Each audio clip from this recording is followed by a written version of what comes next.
Hi, everybody. Welcome to the Power Hours, the Heritage Quarter Business Alliance's regular webinar series. My name is Dan Molka. I'm the Executive Director of the HCBA.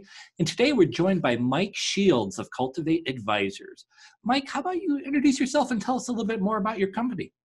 Thanks, Dan. It's great to be here. Appreciate the offer.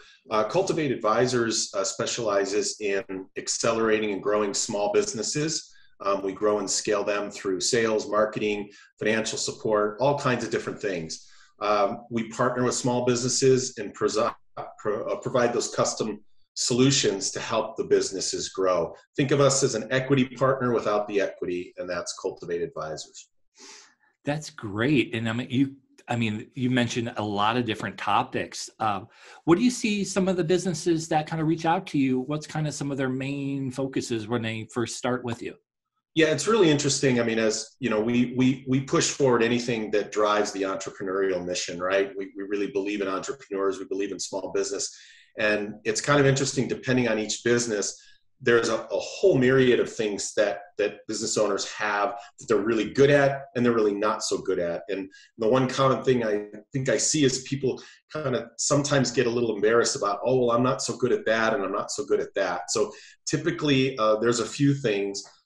One is financials. You know, they feel uncomfortable with them. They don't understand them completely. Another strong one is marketing, especially with all the changes in marketing now, especially on the digital side of things. They might not understand social media. They might not understand its impact as well. So we try to just kind of say, hey, no problem. We can go in there. We can help you with that. We could build your strategy. We could design that and push you forward to help you grow your business. Those are kind of two of the most common right now, but it ranges. It's all over the board. And we try to do what's best for the business to help them grow and scale. And I'm sure business owners are juggling a lot of balls in the air. And it's a great reason to discuss our topic about time and managing priorities. I would say if you want to kind of get started on our topic here, I think this is more relevant these days than ever.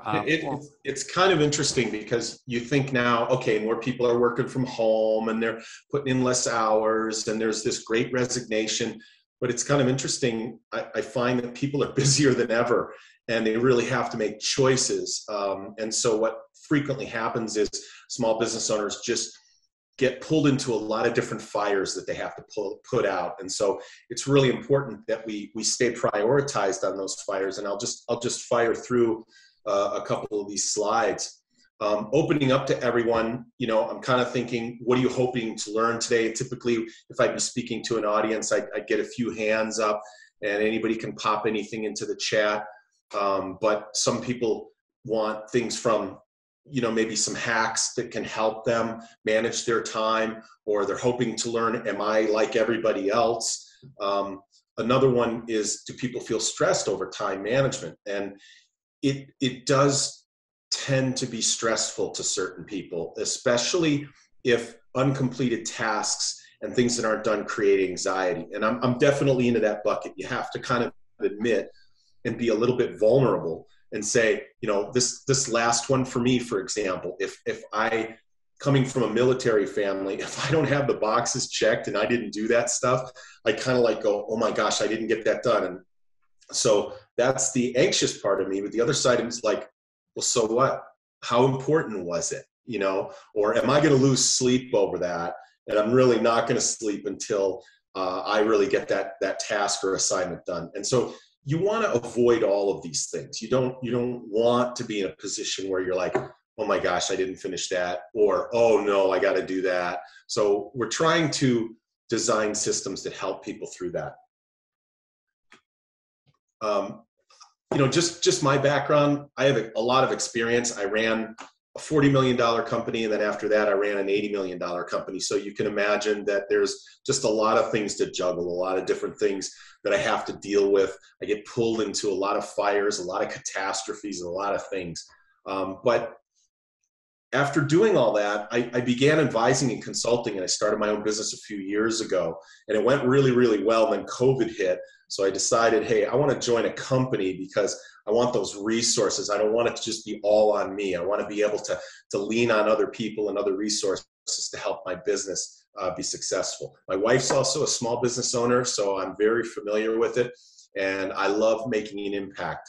And again, making myself a little bit vulnerable here, I'm one of those OCD people pleasers, and I know there'll be quite a few in the room that fall into this category. You're always trying to make other people happy. You want to impress them, and that's okay. There's nothing wrong with that. There's nothing wrong about being anxious of uncompleted tasks. It's about kind of admitting and recognizing that, hey, I got to deal with this, and that's going to help me move forward. And one of the interesting things probably about your background is not only are you a small business owner, your wife's a small business owner, that's 10,000 balls that your family's juggling, trying to keep everything going. And then you can call it, juggling balls, or you can call it wearing different hats, right? And here's your kind of typical hats that every small business owner deals with, and they just say, where do I start? Now what? And as a small business owner, it's your baby, it's your business. So how do you decide which one of these gets priority? I mean, they're all important. They're all critically important to the success of the business. So what do I do to make sure that I'm covering all of these things? And what happens is a lot of people fall into that pattern of doing what they like or doing what they feel comfortable with, as opposed to focusing on where do I need better strengths? Where do I need to improve my performance in those areas? And that's a hard thing for people to do.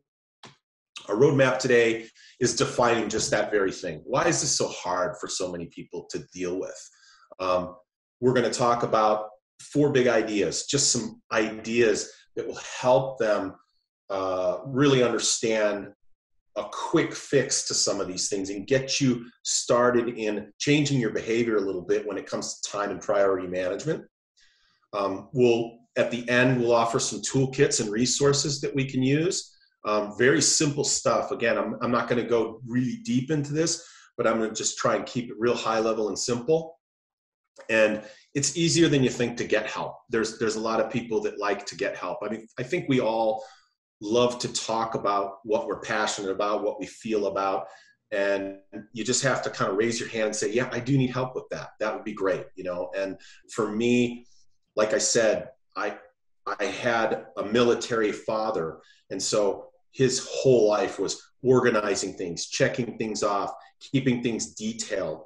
And I almost chafed against that. And I thought, no, I'm going to embrace that. That sounds great, because it doesn't create anxiety when I know I've thought through everything and I've made plans for everything. Other people, that makes them stress out. So we got to get through that. Really, we're pushing a rock uphill here because we're changing behavior. That's what we're doing. And it takes time to change behavior. It takes self-awareness. And this is your typical day in the life of an entrepreneur. We know you got good days, you got bad days, you got incredible highs, you got incredible lows. And most of the time you are pulled into, catastrophes and disasters that you have very little control over. So how do I manage all that? And then do I have the staff and people that can handle that? So what do I focus on? And it takes time. There's a lot of studies that show it takes about 3 months for people to kind of recognize that they have something they need to work on, and then about 6 months to start changing that behavior so it becomes habit. So it's really an investment. And one of the things I think you'll see is the first piece of this is, how do you feel the majority of the time? So as you go through your typical day, there's these 3 types of reactions or responses to what you feel the business needs: reactive, preventive, or proactive. Now, I want to be clear, none of these are bad. None of these are like, oh my gosh, I fall into this bucket. What do I do? I need help. It's just who you are and what you are and how you respond to each situation. Reactive is generally picked by urgency. So this is probably the most common one, right? We're in our business, something happens, man, this customer, they're stuck, the ride didn't show up. What do we do? Okay, we've got to react. We got to figure that out. Okay, we got to say that person wasn't picked up on time and they're stuck out in the cold waiting. So we've got to deal with this, and we got to come up with something. Then there's preventive. Let's make sure that customer never gets in this situation again. Let's build a system that supports that, okay? But that might not happen. That's okay. We're going to be extra cautious, and we're going to build a system that helps that. Lastly, pick by impact, okay? So the proactive response would be, the most important thing in our business is to make sure our customers get picked up on time. So if we're going to do that, we need to make this a priority and make sure we build a system and have a backup plan to ensure that never happens. So does that make sense? Are there any questions there on that? I think one of the questions is, and I don't know if you'll touch on this later, is what happens if you have two of those customers that all of a sudden their rides are missed? Right. So those are just those kind of things where I think you go into crisis mode and you go into reactive mode, right? Because you've got just too big of a situation to just kind of say, okay, well, let's sit back and think about this. No, you don't have that luxury. So you do the best you can. But someone who is proactive, someone who looks back and reflects and say, why did that happen twice? And how can we make sure that never happens again? Because that was a day we don't want to repeat. Okay, so I would say react and do what you need to do to serve your customers, but reflect back and look at that and say, don't look at this like you just dodged a bullet and then you're going to hope it never happens again. Make sure you design something and build something to make sure you prevent it, and then you proactively respond to it. And you're going to say, I've done everything I can to make sure this does not happen again. That in itself will alleviate stress and concern and sleepless nights. I would say that does remind me too of like your airports, airplanes, like a Southwest Airlines. I mean, if you have to delay something, that affects 9 things down the road. So Right. Being kind of both preventative and proactive to make sure that you don't ever have that issue in the first place. Yeah. And a lot of businesses don't define picking it by impact. Okay. You can be super careful and build a system that prevents something from happening, but how impactful is that system, right? What if that happens? Is it the end of the world? It might be, I don't know. But if it is, and it's the most important piece of your business, then be proactive and make sure you're selecting this by impact. And I'll show you how to do that as we move on. So looking at these 4 big ideas as we go through the presentation, to prioritize and manage your time. There's books, there's seminars, there's all kinds of stuff. Okay, I'm not saying that ours is the best. I'm saying these are some quick, easy hacks, I think, that will help you kind of say, yeah, I could do that. That's pretty easy. It's pretty simple, pretty realistic. But these 2 questions, I think, are 2 of the most important in our presentation today. Is how self-aware are you? Which one of those are you? Where do you usually fall into?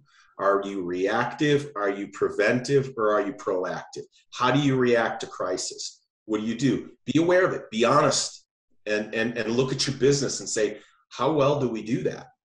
How well do we manage our time? And lastly, are you open to change? I mean, a lot of times we talk to a lot of people and they want to listen, but they really don't want to change. And so you've got to be open to that and say, I don't think I'm doing this the best way I can. I'm open to change and I want to try something different. So if this is your New Year's resolution, Mike and he's going to make sure that you are on your plan of being, I'm definitely going to give you some ideas and some hacks on, okay, you can make things better, because having been in that, leaving work at 7, 8 o'clock at night, and you still have a mountain of work and you wonder, what am I going to start on tomorrow, is a feeling I wouldn't wish on my worst enemy. I mean, it is just a horrible place to be for a business owner. It's unproductive, it's stressful, and it cascades to your employees. So you really want to make sure that, you prioritize and you make sure, let's do what's important. And this is an interesting one. Notice the spelling.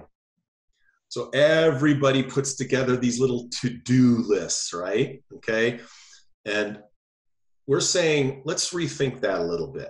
Let's change it to DUE. What's due? What's critical, right?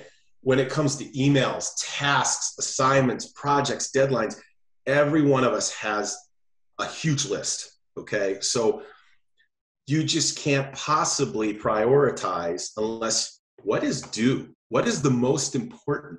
What do I have the closest deadlines on? And you can start going through there and saying, well, I'm going to move this one up to the top, this one up to the top, this one up to the top. All of a sudden, that 20 long list turned into 5, and you go, I can manage that. I can handle that. Well, you only got to get those 5 done by tomorrow. Oh, that's okay. I could do that. So this is typically what people do. I do it. I'm guilty of it. We're all guilty of it.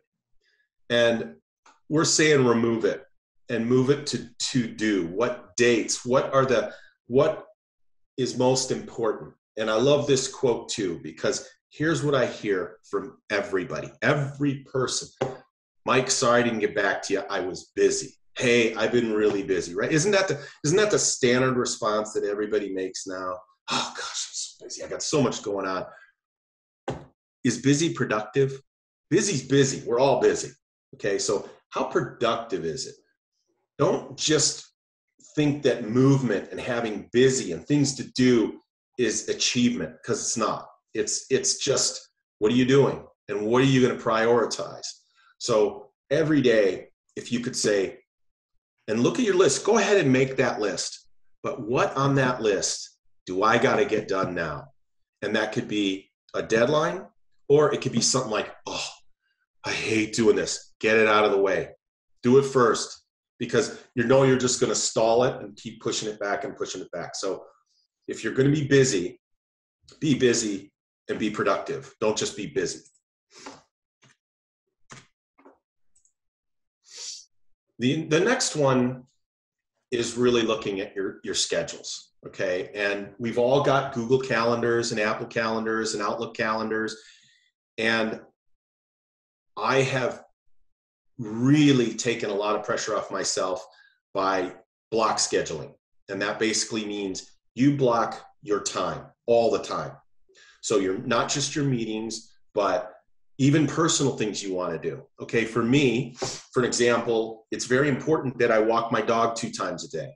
Okay, so I actually put that time in my calendar and I don't mess with it, because whether it's personal, whether it's professional, it's part of what I need to do. It's part of my health. It's part of my dog's health. And I want to do that. I need to get out and get some fresh air and walk. So I put that stuff in my schedule. So this is typical of one of my days, just, from 9 a.m. all the way to 6. Notice I'm even putting in time for my email, like slush time, right? Because everybody's got their emails at the end of the day and all their things. Block an hour for that. What's the worst that can happen? You don't need it. Hey, great. I got an hour back. That's perfect. Or I could focus on something else. So really, I think it's very important that people do this and block their time. And so this has been a game changer for me, because I've always tried to write things down and I just don't remember. And so I prioritize these meetings. And then a lot of times people say, oh, I can't make that one. When can you see me? So the more your schedule's organized, the better off you are at shifting and moving things around. And actually, I'm going to have you go back a slide. And for those listening on the podcast, I'm going to bring up, he has a time scheduled for email. How do you combat, and I'm showing off my iPhone, how do you combat the little email notification going off every 10 minutes and the temptation to respond to everything right away? Yeah, I have that. We call those zero heroes. So those are people who want their email box to show 0. Like, I've reviewed all of them. And we're so driven by email. And I have a piece on that too as well. But you're right.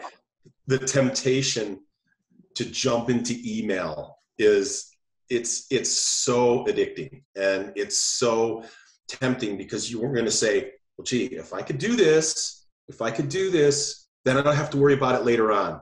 but it just distracted you from something that's on your schedule. Or you have an important meeting with someone and here you are trying to multitask and you're not giving them your full attention. So those are things I would say, resist that temptation and save those emails, save all of that extra stuff for the time you've blocked. It could be in the morning, it could be in the afternoon. I mean, for me, I built this in here at 5 to 6 o'clock, but typically what I do is I start earlier and I get out in front of it. And then that way I've got the flexibility to say, you know what, I'm going to end my day at 5 today. I'm not going to work any longer. I'm going to take the dog out, you know, something like that. Okay. Working out, walking the dog. These are really important things, especially for people now who we're working from, a lot of us are working from home. We don't go out as much as we used to. Things have changed. This is important stuff. And so I would always say, business owner, busy, not busy, overwhelmed, your personal health, your personal time, things you do, your family time, very, very important. And so the more you can block these in your calendar, the better off you're going to be. Sleep, don't be the guy on the right. That's been me. Nobody wants to be there. So you have to invest in that time. I'm not saying put that in your calendar, but I'm just saying that that's why that calendar management, that time management, the priority management keeps you on the left and not on the right. And actually the new iPhone is alerting people, time to wind down. You're going to go to sleep in 45 minutes. Yeah, absolutely. And this is, you know, email has become just a part of our life, and you combine it with social media. And, you know, I call them zero heroes, right? I'm a zero hero. I don't want to look at my phone and see, oh my gosh, I got 30 unread messages there. Nobody wants that. Okay. But so I try to do it, but I've also found that this really happens is Harvard Business Review did a study, and 60% of the people spend less than 2 hours a day completely disconnected from email. So imagine that, 60%. So everyone is on email nearly every hour of every day. And so of that, I think we know, yeah, there's important stuff. Sure, you get drawn into the business. There are crises, there are issues you got to deal with. You can't just, I'm not suggesting by any means that you blow off emails, but there's a lot of spam. There's a lot of stuff that could be handled at the end of the day. Again, prioritize that, push that down to the beginning or the end of the day, focus on what's important, and focus on getting your tasks that drive the business forward. 20% spend less than a half an hour disconnected. 20%, that's it. And so we are all connected, and that adds to the stress. It adds to the inability for you to really plan your day and focus on what's important.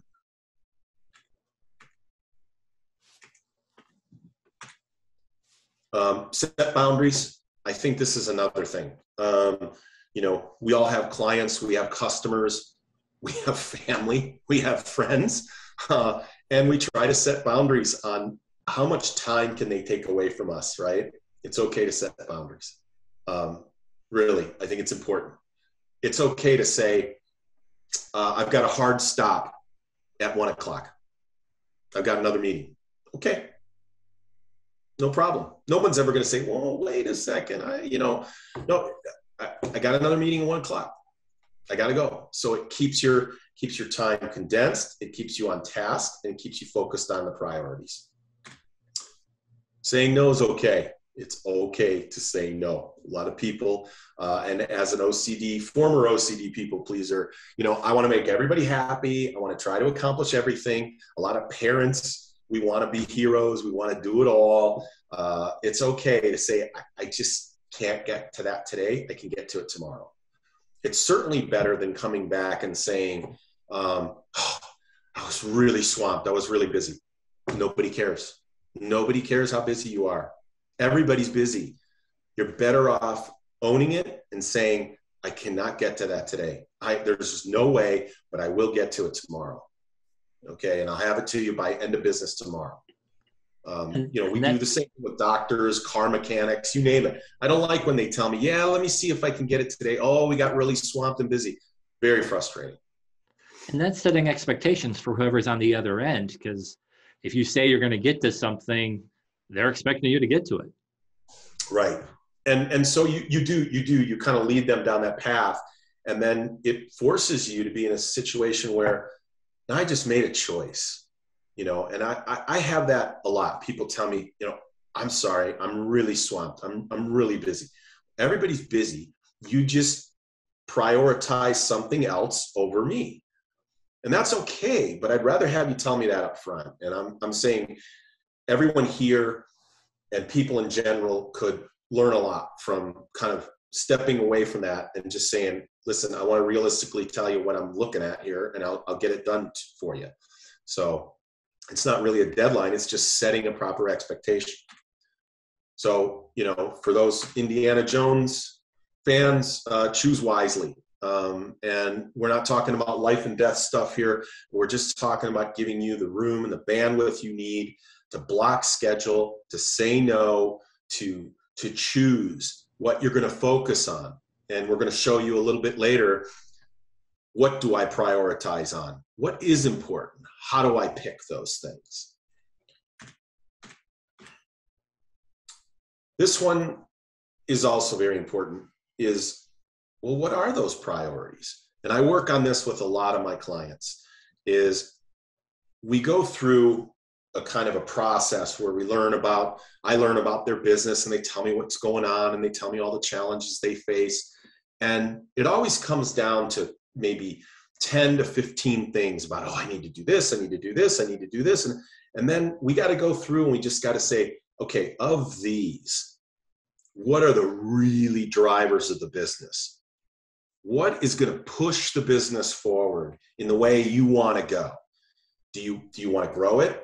Do you want to improve your profit margins? Do you want to add new product? Do you want to add employees? Do you want to sell it and exit the business? What is your goal? What are your priorities? So it's really important to identify those. Here's some examples, okay? I want to stay in the business fully engaged. A lot of owners say, yeah, I probably want to sell it, but I want to stay in it. And then I kind of want this kind of residual income over time. Okay, that's fine.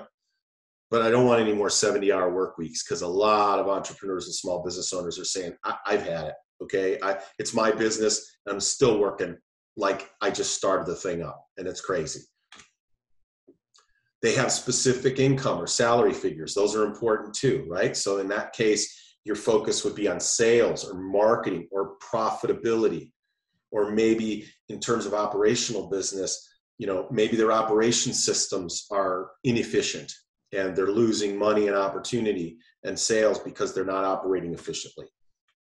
Maybe there's a sale or an exit in 3 to 5 years.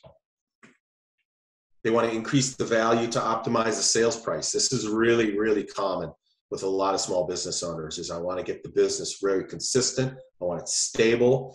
And then that way I can get, a good 5x return when I sell the business. Also a hot topic right now, I want to drive diversity within the organization. I want to make sure I have a good portfolio of people that bring different skills and different viewpoints into the business, and we can tackle different markets out there. This is really, really growing in terms of its priority. I want the best people. I want to recruit the best people. Okay, what does that look like? What does that take? Do you have recruiting systems? Do you have a core value culture that drives that? Do people want to work for you? It's not just about money. So these are examples of things that business owners should always lay out and say, this is what I need to focus on. This is what's important. Okay. And here's just kind of a matrix of, hey, is it A, B, C, D? And I think you see where I'm going with this is I'll have a little roadmap of kind of what that looks like. And we identify those things under these various priorities. It requires constant planning. It changes all the time. A lot of people think that, okay, now that I did it, I don't have to do that. No, we usually got to go back 2-3 months, look at it again and say, is this still valid? Does this still make sense? Okay. Your goals, just to finish up, your goals should be macro goal focused. Okay. Always, what is the big goal of the business? Stay focused on that. Then you can prioritize as you see fit. I love this one.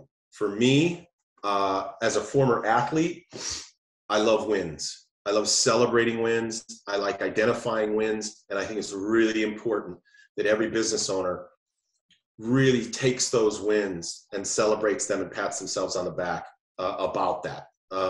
Because every time you put those goals out and you put tasks, you got to make sure, hey, I achieved that. I got that. I'm going to move that over to the win list. And I'll show you that in a minute too. Lastly, monitoring and tracking. I'll get you to that. This is, for some people, the fun part, and other people, the not so fun part. But I think it's important that you kind of know, well, how am I doing against this?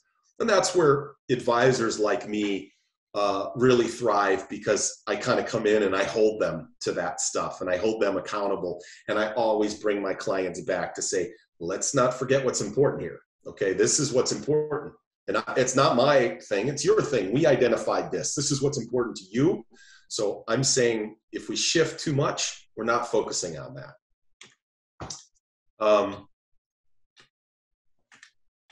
I will come back to that in a minute. Any questions at this point in time? I guess, what do you think it kind of changed in the world where all of a sudden everybody's just so busy? These goals make perfect sense, getting those in front of you, but it's so easy just to gloss over them. Yeah. What do you think has changed in the past few years, or does it even go further than that? I think, there's been this incredible pressure. Let's take COVID and working from home and everything that happened out of it, but the incredible pressure to squeeze value out of the company, squeeze efficiency, squeeze more operational dollars out of everything, right? And make it as profitable as possible. So there's a lot of that was happening. Technology is another thing. We are never off duty. Okay. So I think that's also helped. I'm a bit of an older guy, and I can remember a time when I started where, I started work at 7:30, 8 o'clock, hit the road, made my sales calls, and 5:30, 6 o'clock, I'm done. There was no email back then. There was no cell phones. It was just, I'll hit it again in the morning when everybody's up, and then I'll get on the phone with my inside sales coordinator, and we'll find out what happened and what came in, and then we'll coordinate that, and then I'll go back out in the field. So those days do not exist anymore. And I think that is what's really complicated people's lives, is this blending of, the personal and the professional with your devices, and you're hooked in and attached to everything. Lastly, I'd say, I think people working from home really are now combining their families, raising their kids with their work. And it's just created really a kind of a very, very busy lifestyle for anyone. I just don't know. Do you know anyone that just now I got a lot of time to sit around? No one has spare or free time. And so I have a 4-year-old and a 2-year-old, so I've kissed my free time goodbye. Hey, buckle up. It's going to get worse. Okay. So when they start getting involved in sports or extracurricular activities, music, art, whatever, it's just going to get more and more intense. And so I think, to directly answer your question, it's a combination of all those things. And working from home has been great, but I think it's got some downside as well as some upside. As I mentioned, I have a 4-year-old and a 2-year-old. Yeah. That's why I'm in the office. No, I'd say let's kind of go on to our next step here. Okay. This is a very simple, I call it a priority matrix that we designed. And whoever wants this, simply email me. And that's in the chat, Mike S. at cultivateadvisors.com. And I'd be glad to send this over to you. Mm-hmm. Those macro goals that we talked about are right here. And this is a fictional company. I've just thrown in a lot of placeholders to give all of you just a kind of a real clear picture. You would just substitute your own thing. If you worked with me, I would help you identify these things, of course. But more time on strategy, client acquisition, and relationship business. Guide the staff to have more ownership of day-to-day operational tasks. My gosh, I'll bet 9 out of 10 entrepreneurs would say, oh my, that is the secret sauce. If I could only figure that one out, right? How could I get the staff to really step up in my absence and do the work, right? But it's a huge thing. Grow the business via new networks and launch new products. So a lot of business owners are coming out of this COVID thing going, man, my whole distribution platforms change, my customers change. How do I get these new people? We want to grow the revenue 3 times, 3x in 5 years. That's a goal. And I want to build a formal marketing plan. A lot of them have never had an actual marketing plan. They do things reactively. Hey, social media. Okay, let's throw some Facebook posts out. Or hey, email. Okay, let's throw a direct email campaign. We'll call MailChimp and we'll get something going. And there's really no plan. And then there's no measurement for that plan. So these are very common kind of macro goals. And then we break them out into monthlies and weeklies. Okay. And the reason I do this is some of these can be pretty daunting. Some of them could be really intimidating. And so what you want to do is, like everything, break it into small digestible bites, little wins, little things that you say, you need to make 400 sales calls. 400 sales calls. Wait a second. No, hold on. Divide that by the number of days in the year, and then the number of weeks, and just multiply that out. And it ends up only being about a call and a half a day. Oh, I could do that. That's no problem, right? But 400, that sounds like an awful lot. And I don't even know where to start. But so whatever you do in these monthly and weeklies, break this into these kind of little digestible bites. And I was going to say, I kind of see that. I've run a few marathons in my time. And kind of when I was looking at the grow revenue 3 times in 5 years, I'm sure people have that urge or impulse to, hit that home run day one and just kind of trying to keep knocking out of the park. And that's just not realistic. It's like running your marathon and then running out of steam at mile 2. Yeah. Yeah. So, I mean, I think it's a lot like baseball, right? Where, okay, you can try to hit home runs all the time, but really, if you could just get base hits and score runs all the time, you're going to win overall. Play defense, play smart, and you're going to win. And that's more sustainable than having, one season where all of a sudden you got 4 or 5 guys that are hitting a lot of home runs, scoring a lot of runs. Is that going to happen year after year after year? Probably not. Okay, so I think if you can take it and kind of boil it down to things that can be replicated and measured in terms of time and repeated efficiently, you're going to be more successful. Yeah, those home run hitters are going to go free agency over to the Yankees. And I mean, it's a hard thing to anticipate in today's world that you're going to have back to back to back successful big growth years. Something is going to happen. Something's going to go wrong. So the more or the less dependent you are on that home run, the better off you're going to be. And right. so I would say I like doing these.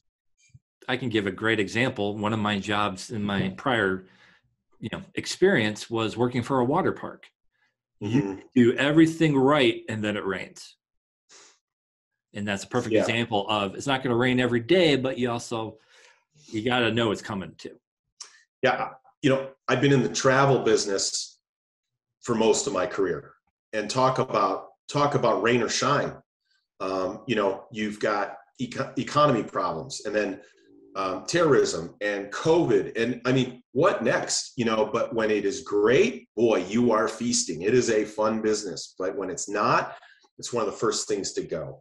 And I suspect that a lot of our entrepreneurs don't have that type of incredible volatility, but everybody has something that could set their business in a different direction and might not give them the rosiest picture and outlook. So I like to set conservative goals, and again, get those little wins so that you can feel good about, wow, we are really marching in the right direction here. You can see here on the right, now we've got our tasks, priorities, and strategies. And so each of these things will drive the macro goal.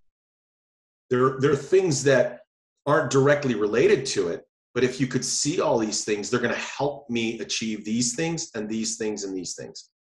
And the whole point of this is construct it however you want.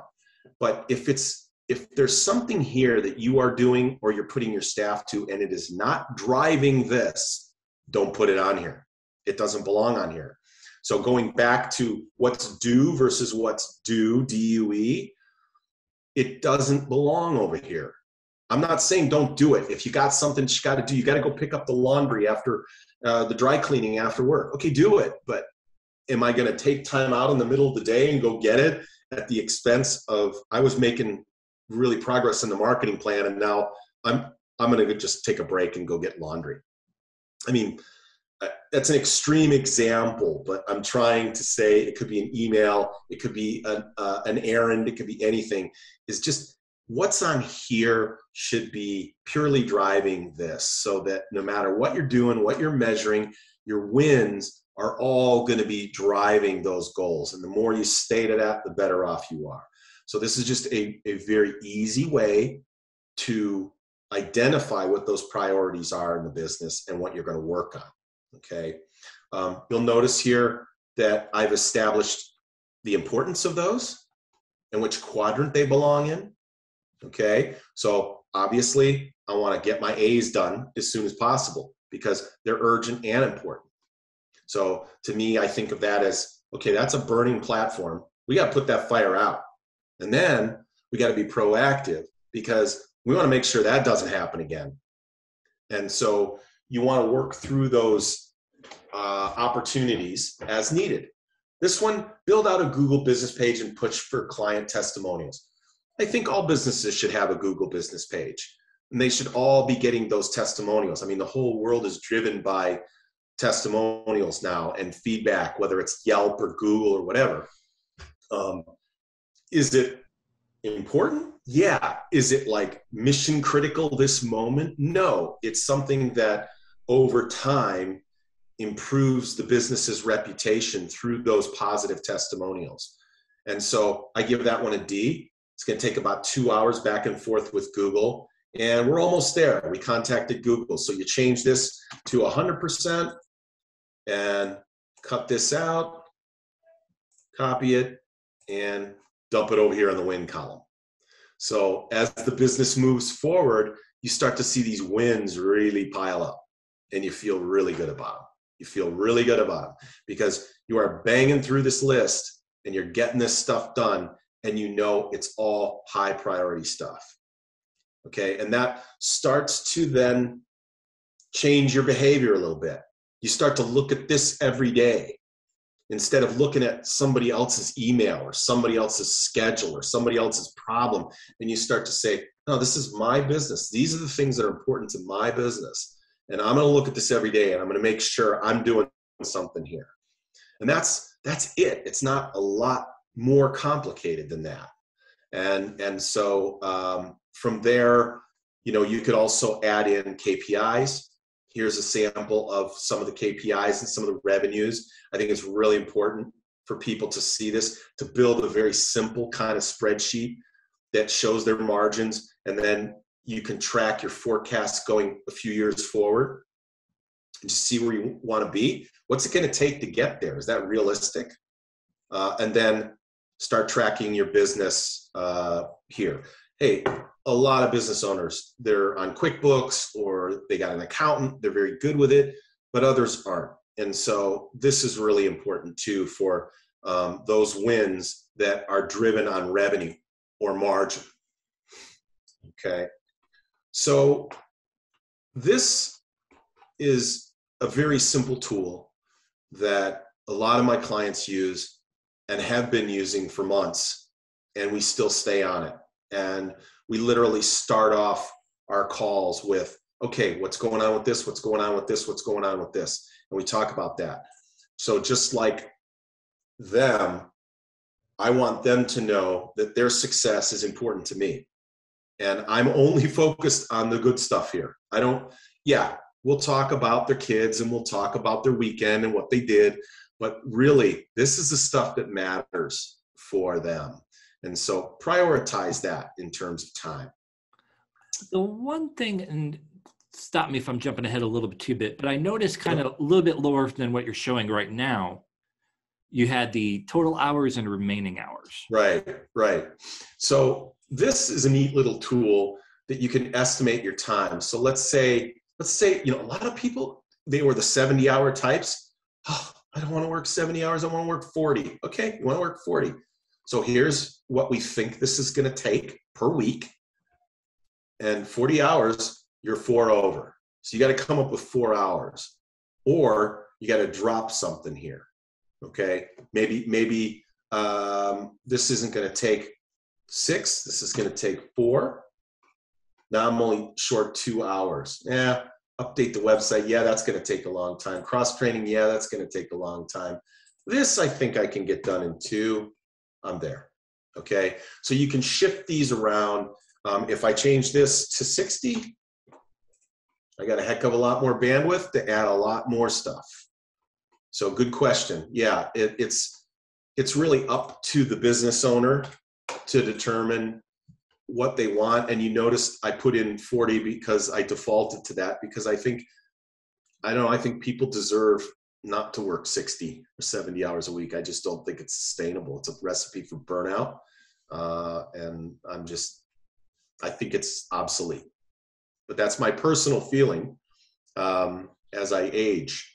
Because I put in plenty of those years where I just worked and worked and worked and worked, and it wasn't about working hard. It's always about working hard, but it's also about working smart, and also making sure that you're working on the right things. Remember in our presentation, just because I'm busy, that doesn't impress anyone. It's, what are you busy doing? What are you delivering?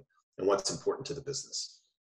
And speaking of productivity, how do you eliminate the unproductive things in your life, you know, whether it's task or people that are calling you and talking about absolutely nothing, but you don't want to be rude, but yeah, at the same time, you got to get some things done. So going back to this,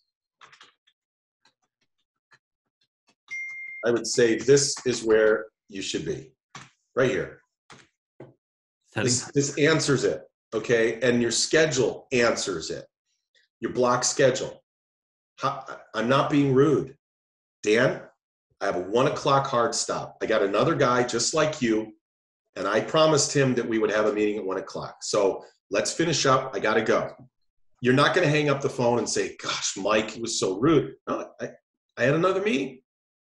And the only way I can really feel good about that meeting is if I'm blocking that time and making sure.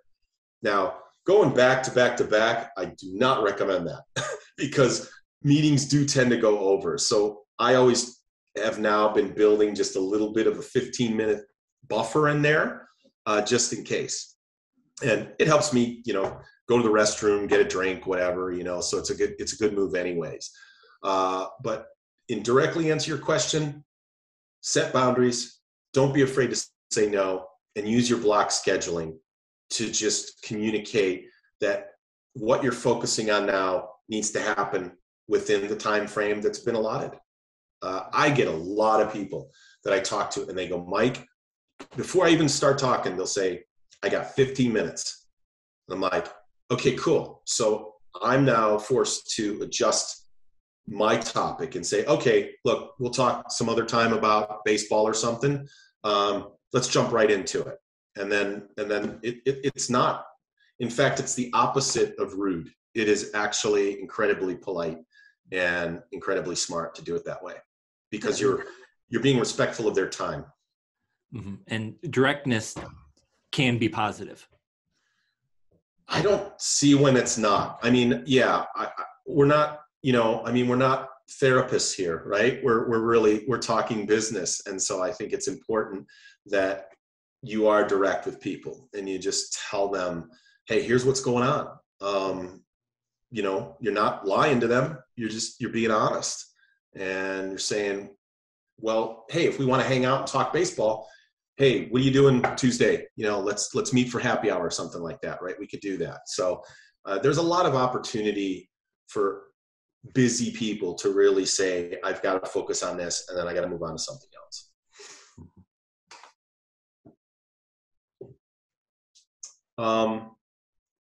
Continuing on, we are almost done, so timing was good. When it comes to advising solutions, we talked about a lot of different things. But most companies now will have these kind of initial calls where we'll talk about, hey, tell me a little bit about your problems, right? Tell me about your issues. Tell me what you face. And then we take it into this free advising session, which is basically like, okay, I'm going to do a deep dive. And you'll find a lot of marketing agencies do this, advertising agencies do this, consulting companies, all that kind of stuff, accountants, finance people. So Cultivate Advisors is no different. If time and priority management were a big deal to you, and usually that ties into leadership, because you'll also find a leader that says, man, I just don't know how to keep my company focused on where it's supposed to go. So those two usually go hand in hand. And you need a little help. And remember, I said, don't be afraid to ask for help. That's something we do. And our process is really more about fit, less about, oh gosh, Mike came up with all these great ideas. No, it's about, can I work with this guy? Does it make sense?